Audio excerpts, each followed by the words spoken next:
അപ്പൊ ഇവിടെ ആവർത്തിച്ച് പറയുന്നു ഇത് വർഗീയതയല്ല. ഞാനും അത് തന്നെയാണ് പറയുന്നത്. ഇതിനകത്ത് വർഗീയത കലർത്തിക്കൊണ്ട് ഈ വിഷയത്തെ ആ ലെവലിലേക്ക് കൊണ്ടുപോയാൽ ഇതിന്റെ യഥാർത്ഥ പ്രശ്നത്തിൽ നിന്നും അകലും. ഇവിടുത്തെ പ്രശ്നം എന്ത് എന്ന് ചോദിച്ചു കഴിഞ്ഞാൽ രണ്ടെണ്ണമായിട്ട് ഞാൻ കാണുകയാണ്. ഇപ്പൊ ഇന്നലെ മുതൽ പല ആളുകളോടും ഞാൻ ചോദിക്കുന്നു. ഇപ്പൊ കെവിൻ പീറ്ററെ തന്നെ ഞാൻ രണ്ട് തവണ വിളിച്ചു കഴിഞ്ഞു. ഇപ്പൊ പി സി ജോർജിന്റെ സംസാരം ഇവിടെ കേൾക്കുന്നു. അവിടുന്ന് ഒന്നും തന്നെ ക്ലിയർ ആയിട്ട് എന്താണ് ഇതിലെ വിഷയം, ഇവിടെ സംഭവിക്കുന്നത് എന്താണ്, ഇതിലെ ഏത് ആംഗിളിലാണ് കാര്യങ്ങൾ ഡീൽ ചെയ്യണമെന്ന് നമ്മൾ ആലോചിക്കേണ്ടത്, അല്ലെങ്കിൽ എന്താണ് നമ്മൾ ആവശ്യപ്പെടുന്നത്, ഈ പ്രശ്നം എന്ന് ചൂണ്ടിക്കാണിക്കുന്നത് എന്താണ്. എനിക്ക് പറയാനുള്ള ഇതിനകത്ത് ഞാൻ കാണുന്ന ഒരു പ്രശ്നം എന്ന് പറഞ്ഞു കഴിഞ്ഞാൽ വിദ്യാർത്ഥികൾ അവരുടെ സ്കൂള് കഴിഞ്ഞു പോകുന്നതിന്റെ ഭാഗമായിക്കൊണ്ട് ഇതുപോലെയുള്ള സംഗതികൾ കാണിക്കുന്നത് ഇത് ആദ്യമായിട്ടല്ല.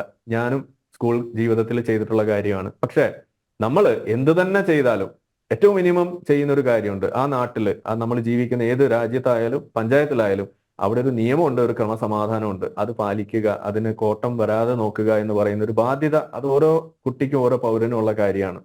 ഇവിടെ അതാണ് ആദ്യമായിട്ട് റദ്ദായിരിക്കുന്നത്. അത് ചൂണ്ടിക്കാണിക്കുന്നു. ആരാ ചൂണ്ടിക്കാണിച്ചത്? പള്ളിയിൽ അച്ഛനാണ് ചൂണ്ടിക്കാണിച്ചത്.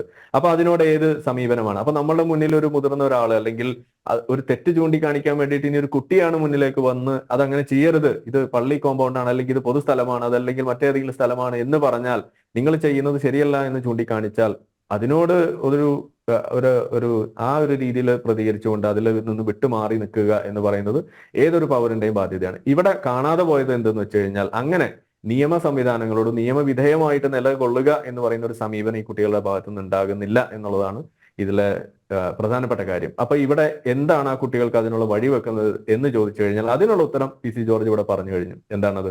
അതായത് ഒരു ഹെൽമെറ്റ് പോലും വെക്കാൻ താല്പര്യം കാണിക്കാത്ത രീതിയിൽ അവിടെയുള്ള ആളുകൾ നിരന്തരം നിയമലംഘനങ്ങൾ നടത്തുന്നു എന്നത് അവിടെ ശ്രദ്ധപ്പെട്ടിട്ടുണ്ടെങ്കിൽ അപ്പോൾ അവിടെ നിയമം പാലിക്കേണ്ട ആളുകളുടെ ഭാഗത്തു നിന്നും അത് പാലിക്കാതിരിക്കുന്നതിൽ അവര് സ്ഥിരമായിട്ട് അത് അങ്ങനെ പോകുന്ന ആളുകളായിട്ട് മാറിയിരിക്കുന്നു. ഒന്ന്.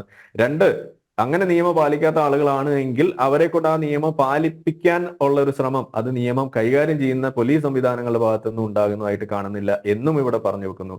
അപ്പൊ എന്താ അവിടെ നടക്കുന്നത്? ഈ ഒരു വിഷയം ഇത് ഇപ്പോ ഈരാറ്റുപേട്ട എന്ന് പറയുന്ന സ്ഥലം 75% മുസ്ലിം ഭൂരിപക്ഷ പ്രദേശമാണ് എന്ന് പറയുമ്പോൾ അവിടെ ഈ ഭീകരവാദം ഉൾപ്പെടെയുള്ള കാര്യങ്ങൾക്ക് അവിടെ വലിയ തോതിൽ വേരോട്ടമുണ്ടെന്ന് പറയുമ്പോൾ ഒരു കാര്യം അവിടെ വ്യക്തമാണ്. ഒരു ലോലെസ്നെസ് എന്ന് പറയുന്ന ഒരു വിഷയം അത് അവിടെ ഉണ്ട്, അതവിടെ വ്യക്തമാണ്. അപ്പൊ ഒരു റൂൾ ഓഫ് ലോ എന്ന് പറയുന്ന സംഗതിയെ അംഗീകരിച്ച് മുന്നോട്ട് പോകുന്ന ഒരു സംവിധാനം അതിലെല്ലാം പെടും. അത് മതസൗഹാർദ്ദം മാത്രമൊന്നുമല്ല, അല്ലാതെയുള്ള ട്രാഫിക് നിയമം അനുസരിക്കുന്നത് മുതൽ അതല്ലെങ്കിൽ സ്ത്രീ സംരക്ഷണം മുതൽ അങ്ങനെ ഏത് വിഷയം എടുത്തു നോക്കിക്കഴിഞ്ഞാൽ അത്തരത്തിലുള്ള ഒരു ഒരു ഒരു വിധേയത്വം, നിയമത്തോടുള്ള ഒരു വിധേയത്വം അത് നമ്മൾ കാണേണ്ടതാണ്.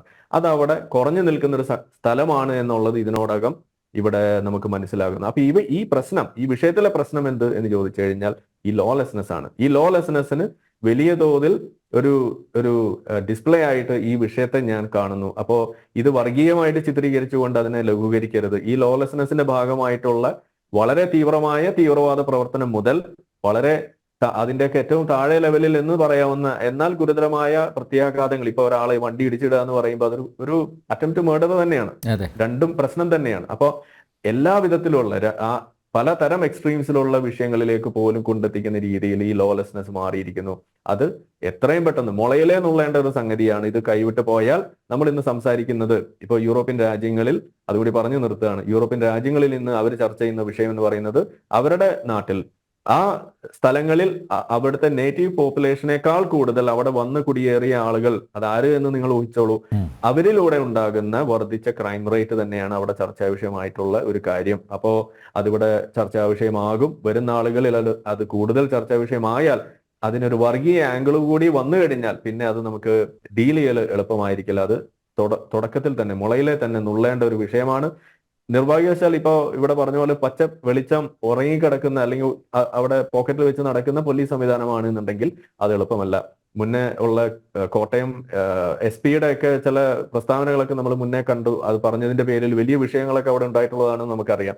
അവിടെ ഒരു ഈ ATS-ന്റെ ഒരു സംവിധാനം തുടങ്ങുന്നതുമായി ബന്ധപ്പെട്ട് അവിടെ ആ നിലനിൽക്കുന്ന മതഭീകരത എന്ന് പറയുന്ന വാക്ക് ഉപയോഗിച്ചു എന്നതിന്റെയൊക്കെ പേരിൽ അദ്ദേഹം നേരിട്ടുള്ള പ്രശ്നങ്ങൾ വരെ ചർച്ചയാകേണ്ട ഒരു സമയം കൂടിയാണ് ഇത് എന്നാണ് എനിക്കിതിൽ പറയാനുള്ളത്.